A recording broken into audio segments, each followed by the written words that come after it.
नैबे गोदान भिडिअखौ दासिमबो फुल नायाखै अब्ला नैबे आंनि भिडिअनि गेजेरजों नायनानै लानो हागोन। लोगोफोर नोंथांमोना नैबे गोदान भिडिअखौ नायनो होननानै बयबो नेनानै दंबाय थायोमोन लोगोफोर। दा नोंथांमोना नैबे गोदान मिउजिक भिडिअखौ फुल नायनो हासिगोन। बेनिखायनो नैबे भिडिअखौ जोबजासिम नाय, आं बिथांमोननि इउटिउब चेनेलखौ लास्टआव बुंनानै होगोन।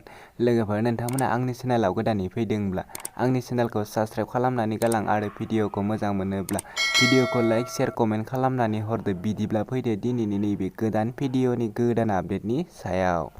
नैबे भिडिअखौ जागायनायनि सिगां नोंथांमोना दासिमबो निसा स्वर्गियारि अफिसियेल इउटिउब चेनेलखौ साबस्क्राइब खालामाखै अब्ला बिथांनि इउटिउब चेनेलखौ साबस्क्राइब खालामनानै होदो। बिथाङा जोबोरैनो मोजां कभार भिडिअ लानानै फैबाय थायो। नोंथांमोना बिथांनि इउटिउब चेनेलाव थांनानै बिथांनि नैबे चेनेलखौ साबस्क्राइब खालामनानै होदो।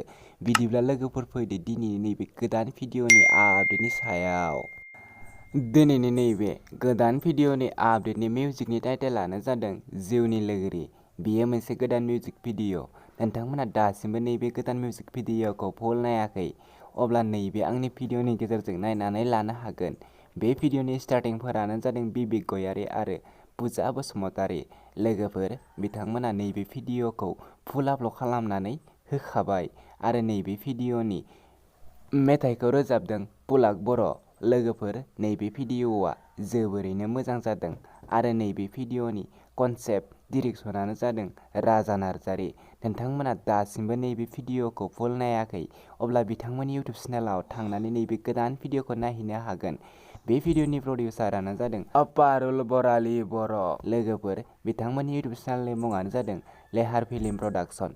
नोंथांमोना बिथांमोननि नैबे इउटिउब चेनेलाव थांनानै बिथांमोननि बे गोदान मिउजिक भिडिअखौ नायहैदो आरो दा चेनेलखौ दासिमबो साबस्क्राइब खालामाखै अब्ला बिथांमोननि इउटिउब चेनेलखौ साबस्क्राइब खालामनानै होदो बेफोरबायदि गोदान भिडिअनि आपडेट मोननो थाखाय। बिदिब्ला लोगोफोर दिनैनि नैबे गोदान भिडिअनि गुसुं आपडेटआ बेखिनियानोसै।